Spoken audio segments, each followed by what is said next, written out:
Selamat pagi teman-teman dan selamat pagi juga untuk Ibu dosen. Pada hari ini kami akan mempresentasikan praktikum gelombang berdiri pada tali. Kita kelompok kami, kelompok 12, ada Arfan, saya Manfred Billy dan juga Bagas. Ini isi presentasi kami, ini materinya. Ada tujuan percobaan, teori, alat percobaan, rangkaian alat percobaan, langkah-langkah percobaan, data hasil percobaan, dan juga kesimpulan. Kita masuk ke tujuan percobaan. Tujuan percobaan praktikum, mahasiswa diharapkan dapat memahami gelombang berdiri pada tali. Teorinya ini, gelombang berdiri merupakan superposisi antara gelombang datang dan gelombang pantul yang berjalan dengan arah rambat berlawanan. Ada dua macam gelombang berdiri, yaitu gelombang berdiri ujung terikat dan gelombang berdiri ujung bebas. Sepotong benang yang salah satu ujungnya diikatkan kuat-kuat dan salah satu ujungnya ditarik. Kemudian benang ini digetarkan dengan frekuensi sumber getar yang tetap. Pada benang akan terbentuk gelombang berdiri hanya pada tegangan-tegangan tertentu. Keadaan-keadaan ini dikatakan sebagai keadaan resonansi. Hubungan antara frekuensi resonansi dengan tegangan dapat dituliskan sebagai berikut.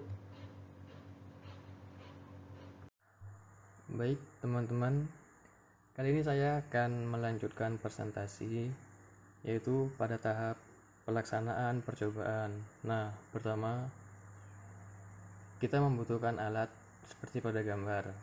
Nah, yang pertama ada osilator, kedua ada benang, ketiga ada papan landasan, keempat ada beban gantung, dan 5 ada katrol.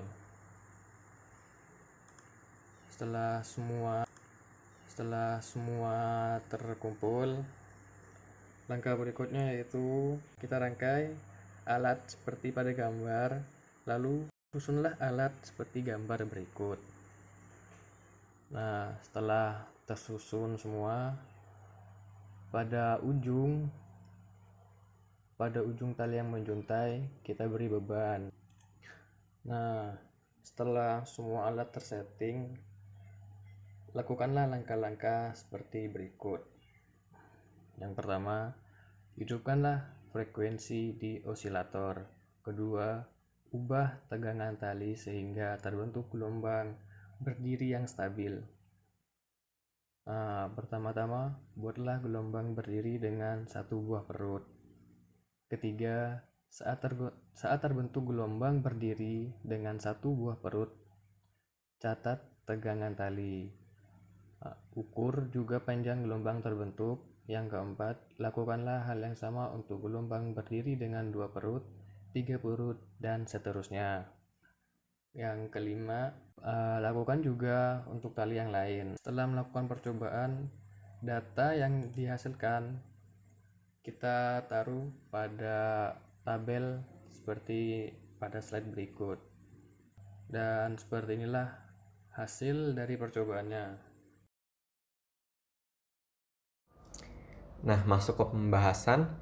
Dalam percobaan ini, kami memvariasikan tegangan tali dengan cara mengubah-ubah beban gantung. Berdasarkan hasil percobaan, didapatkan jika tegangan tali diperbesar, cepat rambat gelombang pada tali akan semakin besar pula.